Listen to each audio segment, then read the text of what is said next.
Welcome to When Technology Goes Wrong. I'm your host, Paddy Dhanda, and I have the privilege of heading up the product discovery and agile practices here at QA. In every episode, we explore failures, challenges, and opportunities in the tech world. Today, we're asking a big question. What's holding the UK back from becoming a global AI leader? Joining me is Simon Lambert. He is the Chief Learning Officer at Microsoft UK, where he leads their strategy for digital skills and learning culture. With a focus on empowering individuals and organizations to thrive in a tech-first world, Simon is up close and personal with initiatives like Microsoft's Get On campaign, which aims to help 1.5 million people build tech careers. So, a key voice in shaping the UK's digital future.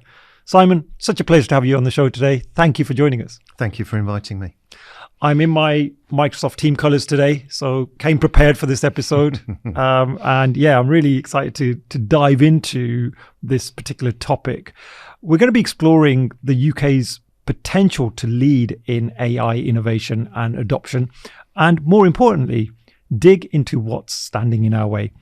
While the UK boasts world-class research, thriving tech ecosystems, and strong business infrastructure, there are still major hurdles to overcome. We'll discuss the AI Opportunities Action Plan, the importance of AI literacy and leadership, how tools like Microsoft Copilot can empower businesses, and why continuous learning is critical to stay ahead. But before all of that, I really want to get to know you a little bit better, Simon. So can you tell us a bit about your journey and your current role at Microsoft? Well, thank you. First of all, thank you for the invitation to be here. And it's great to be able to talk about AI and specifically the importance of skilling and learning in the context of AI. My role at Microsoft is very much focused on helping not only our own employees, but also our customers learn about our technology and take full advantage of what that can enable. But I also do some work to support Microsoft's commitment to support the UK PLC in terms of contributing towards the success of the wider industry to enable us to really move towards this idea of becoming a UK superpower. I've been at Microsoft for many years. I've seen a number of different changes across the organization. And I think one of the things I would say right now is it's probably the most exciting time in tech. Wow. That's for me, one of the remarkable things about this sort of AI rush at the moment is that it's just moving so fast. And if you blink, you miss it. So you're absolutely right. I think as a technologist, every day we see something new, something different happening. And as a tech professional, I think it is really exciting times, isn't it? And can you give us a sense of what it's like working at Microsoft in these crazy times of sort of AI at the moment? Like, what's a typical day look like for you? Well, every day's different. And I think that's one of the most exciting things about this. I think the speed of change is a point, as you say, is incredibly fast at the moment. And so constantly trying to stay up to date, continuously learning, which is going to be a theme, I think, of what we talk about today. I would say, having been at the company a long time, I've been privileged to sit through a number of different technology changes. So the advent of the internet, the arrival of mobile, the growth of cloud computing, and now obviously moving much more into this world of AI. And I think many people probably miss just how transformational this is going to be for everybody, whether it be in their home life or their work life. It's truly transforming the way in which we engage with technology and we increase productivity and unlock creativity. So in terms of my day, I think every day is really about, goodness, I continually need to learn about everything that's happening. Yeah, and I've been sort of following different countries and governments in terms of what they're doing to ensure that their population is staying up to speed and getting skilled up. One example is Singapore. Singapore seem to be really sort of taking this seriously. I think everybody aged 25 and above, they are given a sort of a budget every year to get skilled up in short digital workshops and higher education, mid-career people as well. They're given quite a nice sort of budget as well to enhance their AI data analytics skills. So if we were to look at the big picture nationally here in the UK, the Prime Minister wants us to be an AI leader, as we mentioned. How well positioned is the UK in this sort of race to be AI enabled? Well, I think if you look at the AI action plan, it does set out to position the UK as effectively a world leader in AI through things like public sector transformation, inclusive economic growth, improved standards of living. And it's kind of based on, I think, 4 key pillars, really. The first is about boosting AI infrastructure, increasing the compute power in the UK, using things like supercomputers, etc. The second component is really about accelerating adoption. So fast tracking AI into places like public sector, into healthcare, which is really about transforming the business as quickly as we can through sort of like a scan, pilot, scale model. The third component is around developing skill and talent, obviously the piece that I'm most interested in, which is, really providing the opportunity for people to gain the skills they need to be able to participate in this new AI economy. So whether that be through expanding apprenticeships or increasing the focus on STEM, or even, as you mentioned, like lifelong learning, the whole idea of underpinning each individual with the opportunity to continue their learning journey post-education. And then the final one is sort of enabling investment, which is really about how government wants to encourage sort of government industry partnerships through the acceleration of data centers and things like that. And I think Microsoft shares that ambition, right? We share the ambition that we want the UK to be a global AI leader. And because we know AI can unlock productivity, we know it can accelerate public sector innovation, and we know that it can actually drive inclusive economic growth. All of their data demonstrates that that's the case. So we're kind of matching that ambition. So we've invested heavily in the UK. We've invested £2.5 billion pounds into UK data center expansion to power these new AI workloads. And we're also committed to driving this sort of nationwide skilling at scale. So obviously some of the work we've done with you guys and QA to kind of accelerate people's capabilities around skills through things like our AI Skills Fest, our Get On campaign, things like Tech Her. So, we aspire to provide at least 1 million people, in the next 6 months with the opportunity for them to get access to the skills they need. So we are committed to the same vision that the government is committed to, and we feel like we're well positioned to make a contribution. Wow, that's a huge amount. Like 1 million people in a country of sort of 65 million plus. That's a huge amount. And I guess on that skilling and adoption piece, what more do you think is needed to make that plan a success in reality? I think whilst we are making good progress, and certainly we've engaged very closely with government, and we work very closely with our industry partners and obviously our partner channel and you guys to kind of really accelerate that. There's still a lack, I think, of an understanding of like what can AI truly do in terms of shaping organizations and shaping businesses. In fact, our data says that almost half of the people we spoke to said their organization is sort of lacking an AI strategy. And there's this sort of AI divide between those organizations that get it and those organizations that are running a little bit behind. And also, I think probably to truly take advantage of the technology, people need to have the capability and the skill and the confidence to be able to use that. And only 45% of the leaders that we talk to believe that their workforce has the AI skills that they truly need to do that. So there's still a massive gap between the ambition and the action. And I think, I'm obviously coming at this from a purely skilling, learning and development perspective, but I think, you can have as great a technology as you like, but if people can't take advantage of it because they don't know necessarily how to use it, don't have the skills, then that's going to be a blocker. And so definitely for me, one of the biggest barriers is around an understanding of and the ability to take advantage of the technology.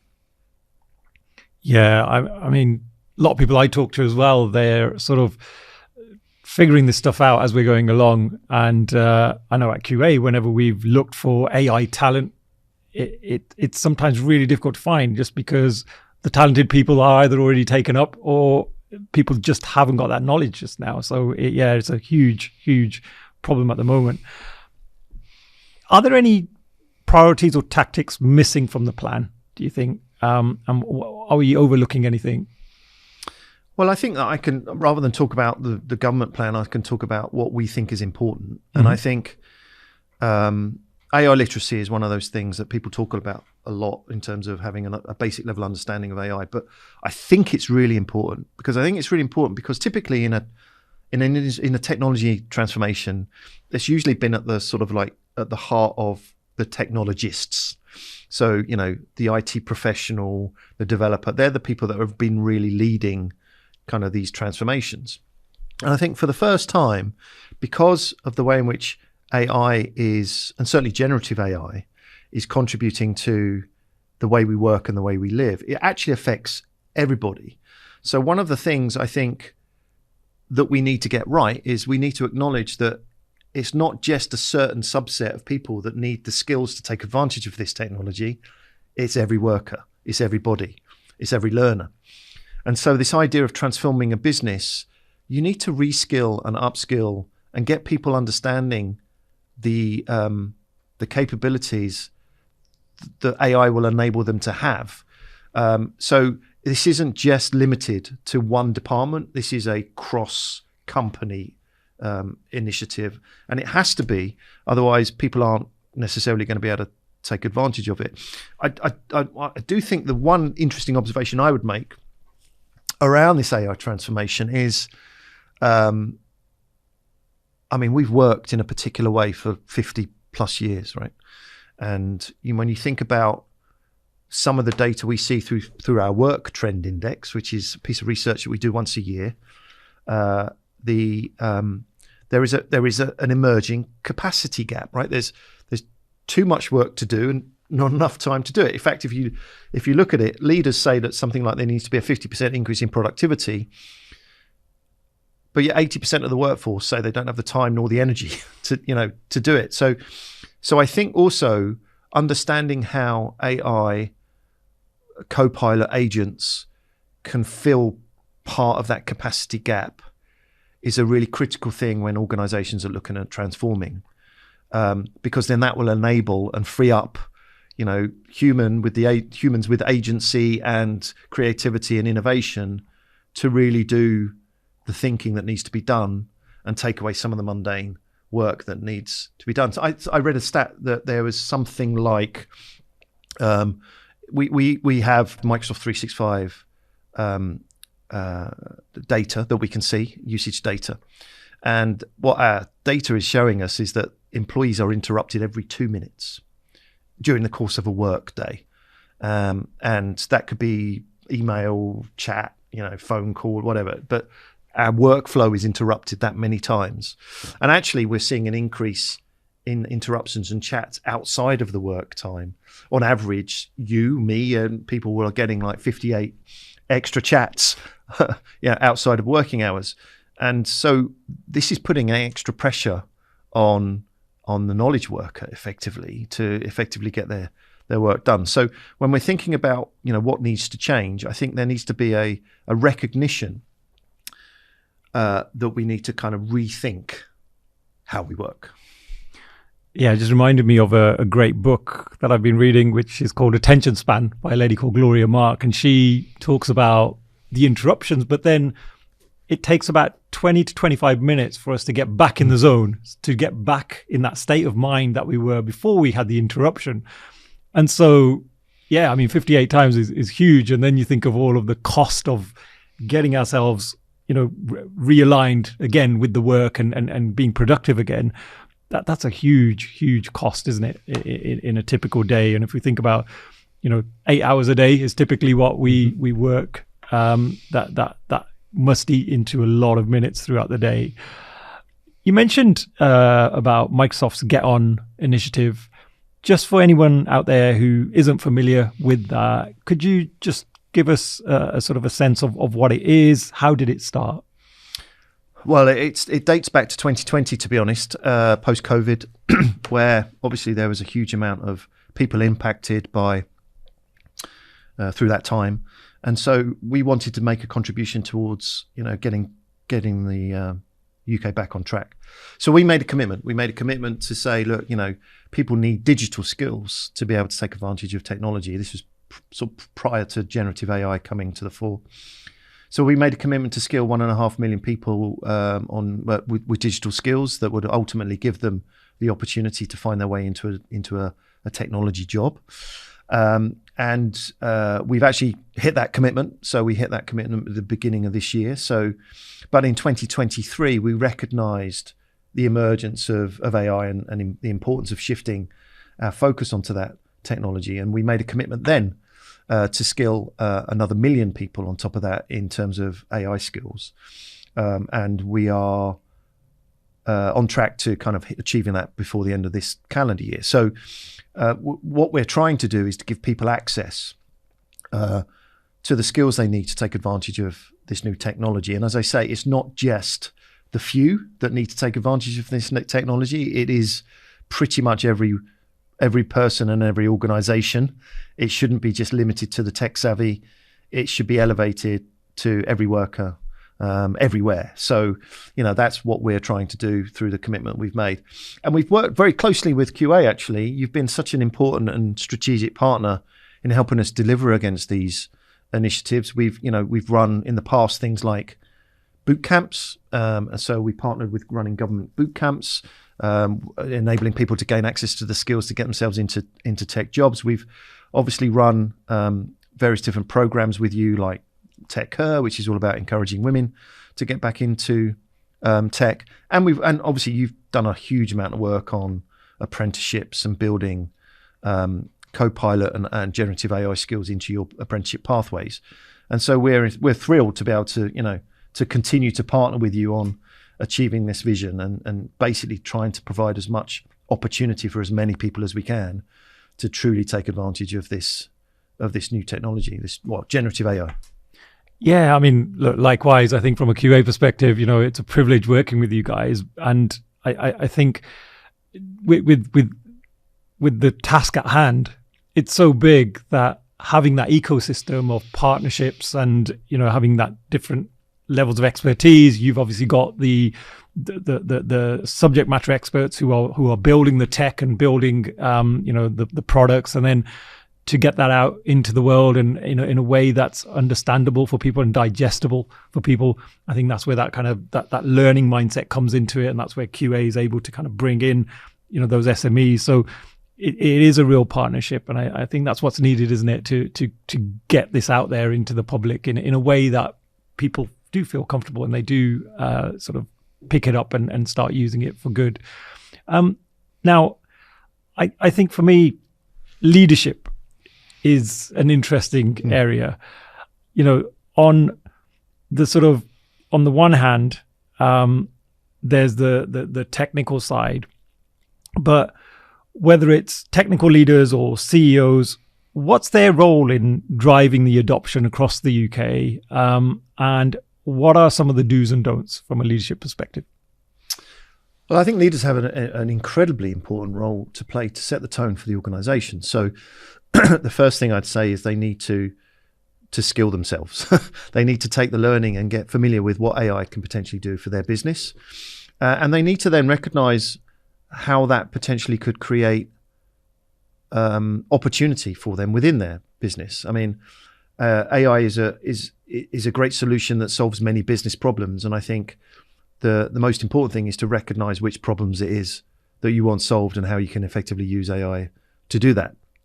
But it does require working in a slightly new and different way, and I think leaders need to be embracing that. But I think for me, the most important thing around leadership is three things really. The first is to continually model curiosity, encouraging people to take the time to learn about new things, but do that themselves. So they're modeling that behavior. So that's the first thing.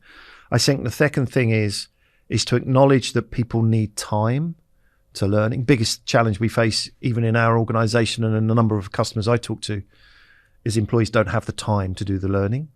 And it shouldn't be employees doing learning in their own time. It should be a part of your day job, right? So learning is a permanent requirement of work, and organisations need to recognise that. And I think also the third thing is that AI skills are going to be a non-optional thing for people, right? Everybody needs to have a knowledge of how to take advantage of using this new technology. It's really interesting actually, because in our I mentioned our Work Trend Index report, and one of the things that research, two of the things that research identifies is the need for organizations to really think about where agents can play a role.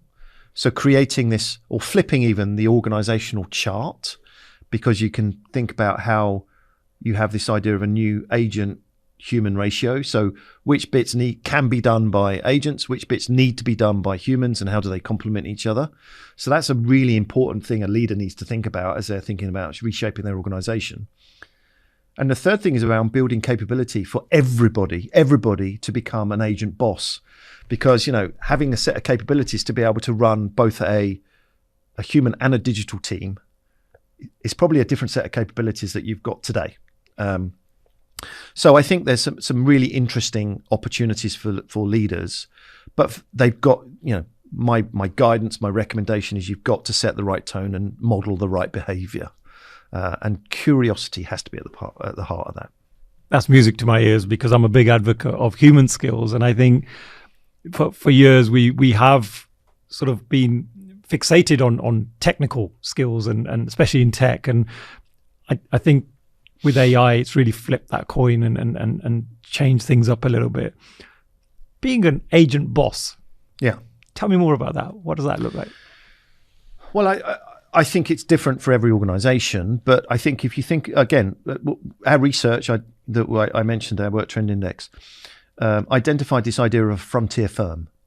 And these are new organizations that are appearing, which are effectively built on, sort of structured around on-demand intelligence. So, it's real-time on-demand intelligence, and powered by hybrid teams of both humans and agents. And we're starting to see in our data these organizations emerging. We expect every organization to be a frontier firm, or on the pathway to being a frontier firm in the next 2 to 5 years. And really it's about three things. It's about embracing this idea of on-demand intelligence. It's really about having this focus on a sort of agent-human ratio. And it's based on this skill of being able to run a human agent team. And so the capabilities that you would have when you're running a team, would be around how do you get the most out of your team, taking them off site, building strategic perspective, running programs, building culture. How do you do that when potentially some of your team are digital versus human? And so I think we're learning. I think we're learning what that actually means. But it's just a really interesting question, because if you sort of sat down and said, right, imagine work is starting. We've never done work before. And we've now got things available to us that we've never had before. So if you sat down and with a white piece of paper and said, redesign work, it would look incredibly different to how we do it today. So if you're redesigning work from day one, how would you do it? How would you go about setting up the organization? How would you structure the teams? How would you build the idea of actually having a work chart rather than an organizational chart? Because it's the work that needs to get done. It doesn't really matter where that organization people sit to do it.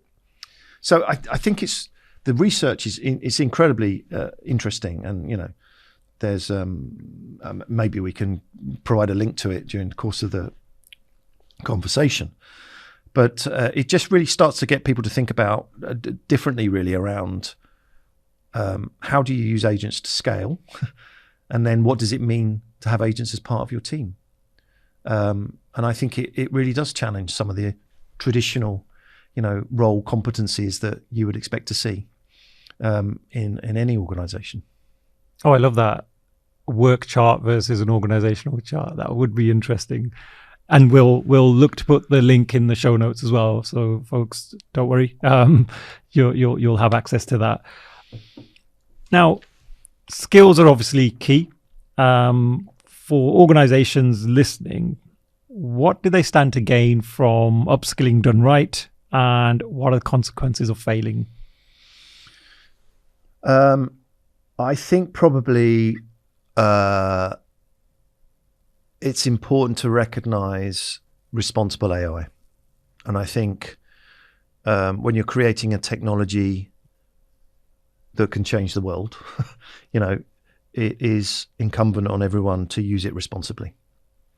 And so we, for example, have a set of core principles which guide us around responsible AI, things like fairness, reliability, safety, privacy, security, transparency, accountability, those sorts of things. And we take a cross-company approach when it comes to kind of doing the innovation, the research, best-of-breed engineering, all that kind of stuff when it comes to responsible AI. I think it's very important that people recognize that putting a framework around what responsible AI means is really important. And we have several tools that we help our customers with to use AI responsibility. We have the AI transparency report. We have the impact assessment, which helps customers think through the impacts of deploying AI and what that might do in their organization. We have the responsible AI toolbox. And I'm sure you too, in the engagements you have with organizations, have similar approach in terms of making sure people understand the importance of running responsible AI. And I think part of the job for learning and development leaders like us is to upskill, to build the confidence in people being able to use AI and understand what it means. And so I think everybody needs to have a basic knowledge of AI literacy. What does it mean? How does it work? How does an LLM work? How does it get trained? All that kind of base level information, I think, is critical. We have tools like Microsoft Learn. I know you use those tools in your delivery and you obviously complement those with your own work. But that's a really important point, right? Because you've got to give people the confidence that when they're using it in the right way, and also put some guardrails around it so they're protected as well as the organization being protected. But I think there's also important about being transparent on how AI decisions are made across an organization, how people are involved through that course of action, because I think it's really important people understand that AI is a great tool to help accelerate productivity, creativity, that kind of thing. But it is a tool that complements human agency. I was just having a thought there about some of the tools. Copilot. How could we not mention Copilot in this episode? I'm going to make a bit of a claim here. Copilot's actually helped me and my wife connect more. And Excellent. I'll explain that in a yeah, moment. Please do, yeah. For years, I've always been the more sort of technical one in the marriage, and she's kind of avoided a lot of that stuff. And she works for the NHS, and more recently, there's been a real drive to bring in AI literacy in the NHS, and she's forever on various webinars and training sessions where Microsoft are coming in and educating her and her colleagues. And whenever we walk the dog now, a common theme and common topic is Copilot, and we're forever talking about it as to, did you know you could do this? Or, hey, I used it in this way, and it's become a sort of a running theme. Look, you can do a huge amount with Copilot. Are there any tips and tricks that you could tell us about that maybe people aren't aware of with Copilot, or just some of the ways that you're seeing people use it? Well, I think people can think that Microsoft Copilot is an everyday AI companion. It really helps get things done. And it kind of combines, as I mentioned before, it combines these large language models, these LLMs as they're referred to, with the business data and applications like Excel and PowerPoint and Outlook to boost productivity and creativity. It doesn't just answer questions. It can create documents. It can draft emails. It can crunch data. It's all in real time. And so the other thing it can do is obviously it can also use AI agents to help automate business processes, things that kind of need to be done regularly and daily to enhance productivity.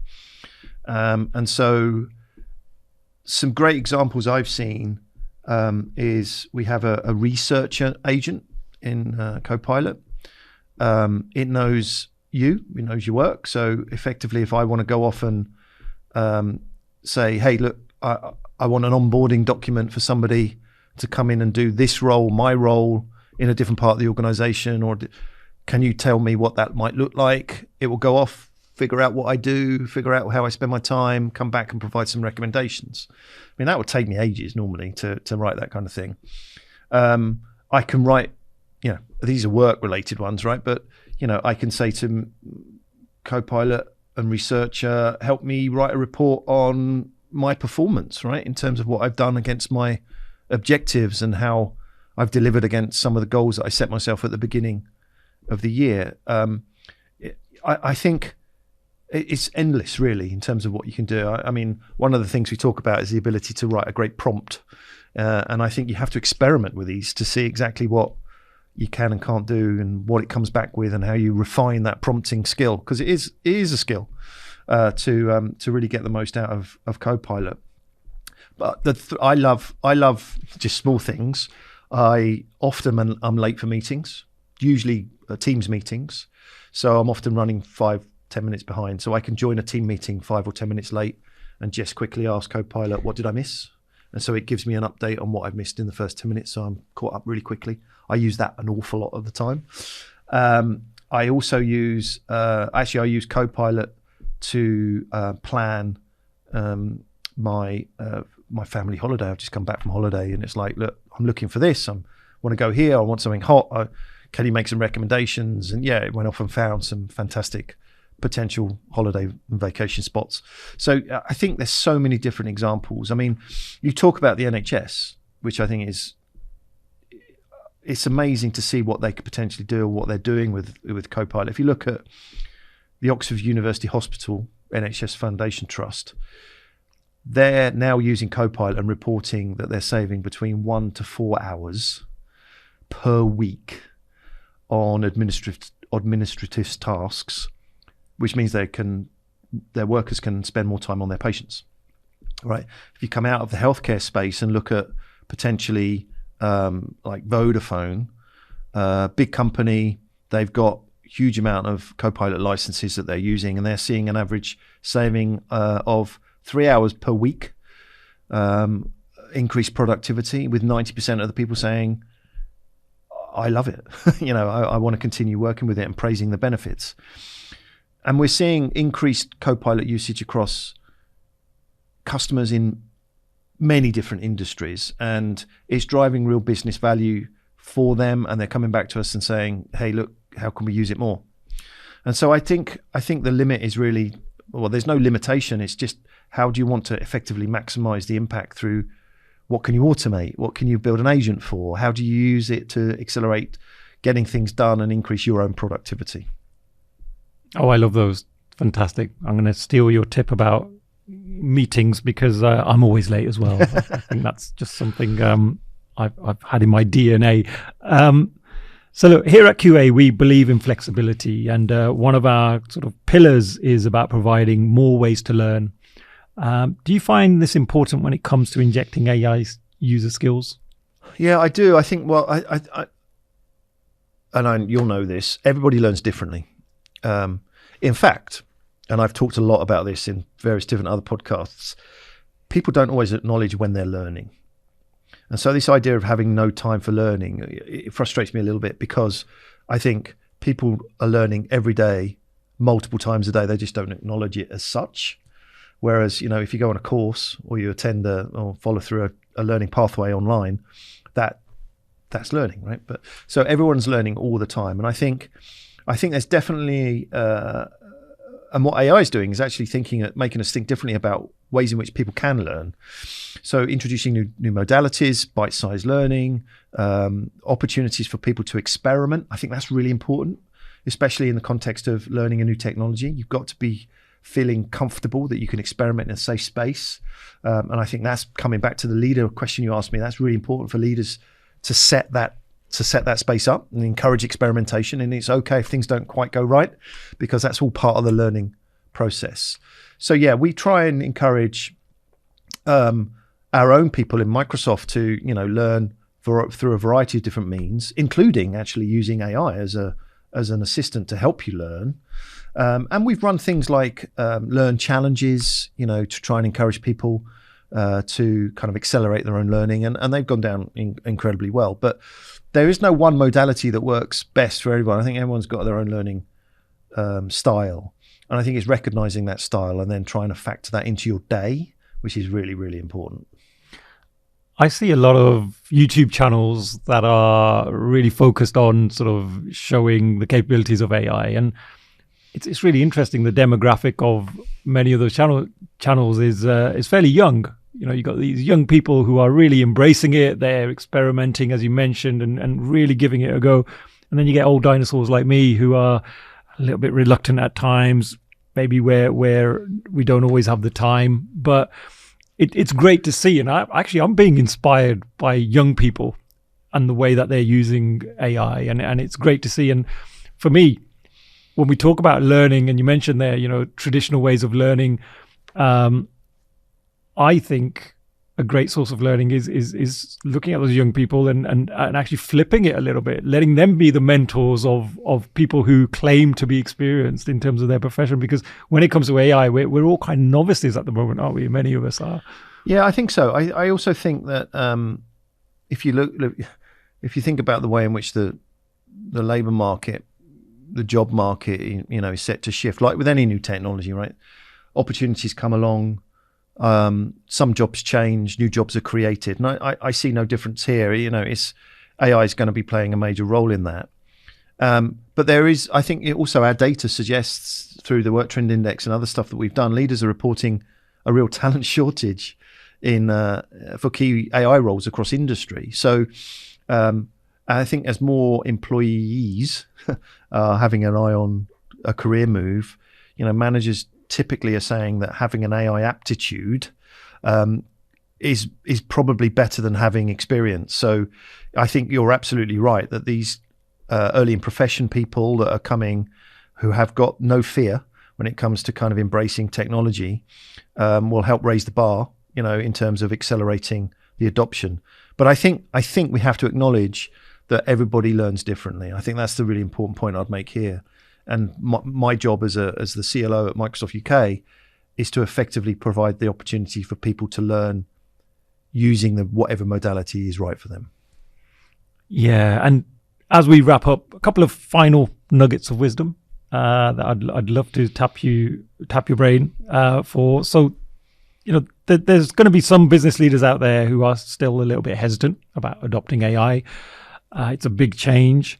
Some have concerns around security risks. Mm-hmm. So what would be your advice to those leaders who aren't quite convinced at the moment? Well, I think there are many examples where organizations are convinced. And I think we've certainly got a number of case studies where organizations have embraced Copilot and our AI technology with a proven impact, proven commercial impact. So I would say sort of start there.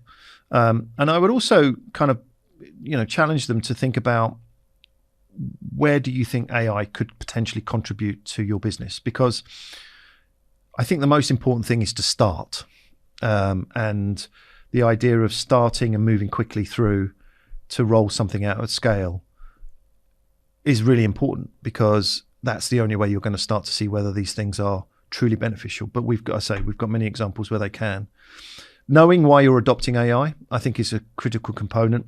Don't just blindly jump on the trend saying, I need AI, but I'm not quite sure what for. So having a really strategic view on where AI can make a contribution to your business.